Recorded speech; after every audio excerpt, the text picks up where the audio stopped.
Urmila Rao, the woman of the hour, to share her insights on India's first endoscopic mastectomy with reconstruction. Very good morning to all of you. Thank you so much for taking the time out to listen to us and share with us our happiness and pride in this achievement of ours. And I'll tell you why I say ours in a moment. So it gives me great pride here today to stand in front of all of you and talk about the first endoscopic mastectomy that's been done in the country. And it's fantastic, and we feel really happy that we're able to bring in this innovative technique which is centered on a patient-centric approach to all of you. And this is not just a personal achievement. This is an achievement for the organization Apollo, and also an achievement for the country, where we believe in making everything available for our citizen in the country itself, and to close the care gap and ensure that everyone gets equitable treatment. So as we all know, breast cancer is the commonest cancer in the world, as well as in India. Dr. Praveen has already highlighted that. And it is alarming to know that the rates of breast cancer is increasing at 0.5% every year.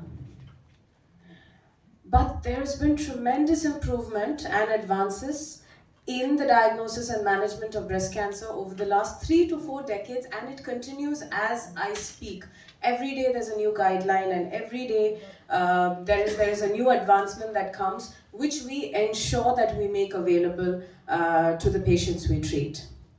So gone are the days when we use such grotesque methods of chopping off the breast or burning the breast for somebody who's been affected with cancer. Today, the highlight is on conservation of the breast. It is on conservation. It is on saving the organ rather than removing it. But in breast cancer care, we have gone a step forward. We believe in not just saving the organ, but ensuring that it looks exactly the way it was before we had operated. And that is made evident by the pre and post-op pictures in this patient, who's another patient, not the patient we're discussing today, where you can see that pre and post-operatively it looks the same. So breast conservation, as we know, it helps to improve the body image of a woman, helps instill confidence, and improve psychosocial outcomes. So this is the picture of a breast, and when I talk about a conservative mastectomy, what we have done today for our patient using the innovative and the novel endoscopic approach is where we retain the skin of the breast, and we remove the glandular tissue, including the tumor. We try to save the skin and the nipple areolar complex. For patients where the nipple shows evidence of tumor, we have to excise the nipple as well. If the skin is involved, we remove the skin as well. But traditional minimal access breast surgery, nipple sparing mastectomy, if you see, you use incisions like this over the breast, right? So once it heals leaving behind a scar. And that is what we're trying to avoid. A breast is a very important organ for a woman, contributes to her confidence, her psychosocial scores as well. And that is where minimal access breast surgery comes into the picture. So this has developed over the last 2 decades, and we use methods to achieve the same oncological safe surgical margins as in conventional cancer surgery, but with smaller incisions, fewer incisions. And we use specialized surgical instruments to give better visualization of the operative field while keeping the incision very small and hidden in inconspicuous areas. So if you see from the previous slide, these are the kind of incisions that are put on the breast. But if you can see in this picture, the incision is taken in the lateral mammary crease, which remains well hidden. And when we talk about minimal access breast surgery, it is any approach or any instrument, any technology that helps you achieve this. It can be robotic, but in this case, we have introduced a very novel technique called the endoscopic approach. And why is it special? We will come to that in a minute. Patients with cancer, it helps us remove the cancer as well. And there's improved patient as well as surgeon satisfaction. The indications for endoscopic nipple sparing mastectomy are two. Either in patients without a cancer, right? But those who are at high risk for developing the cancer, be it because of genetic mutations or a very strong family history, they have to undergo what we call a prophylactic mastectomy. So in such women, we can utilize this technique. In patients with cancer, we can consider it in those with very early breast cancer, smaller tumors, and hopefully without skin involvement. But you must remember that the selection criteria for any surgery with regard to breast cancer, be it conservation or be it minimal access breast surgery, the selection criteria is very stringent, and this decision has to be taken after a close discussion with the cancer surgeon.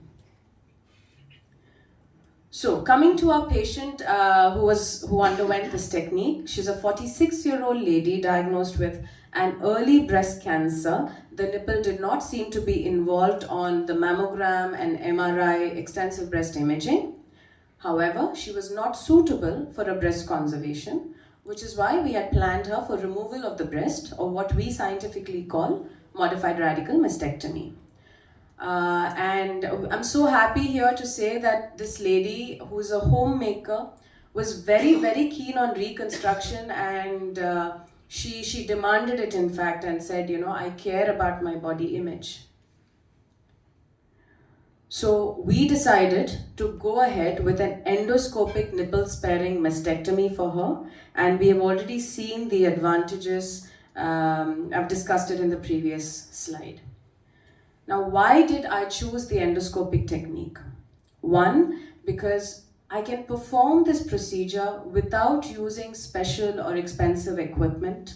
The instrumentation is already available in the operation theatre, and by this I mean not just our operation theatre in Apollo where we have everything available to us, but any hospital in the country with the basic instruments, they can go ahead with this technique.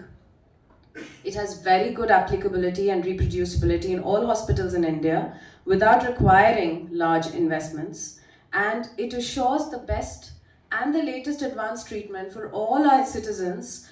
They don't really have to leave the country, go elsewhere to get the latest technology or the latest treatment now, and I think that is what makes it special.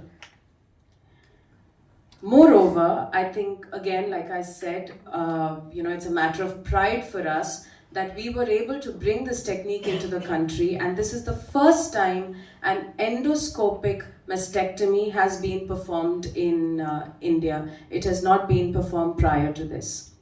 The endoscopic, and I say endoscopic mastectomy here because that is what we have done for this patient, but by this means you can also do a space of healthcare and more prominently cancer care for over 3 decades.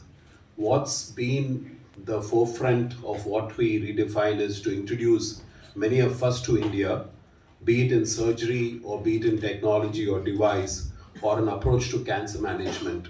And I'm glad that Dr. Manjula and her team today has got into this illustrious list by introducing a first for India, which is going to be a great boon to people who come forward when they take the battle on and step forward after diagnosis to make sure they get optimal treatment.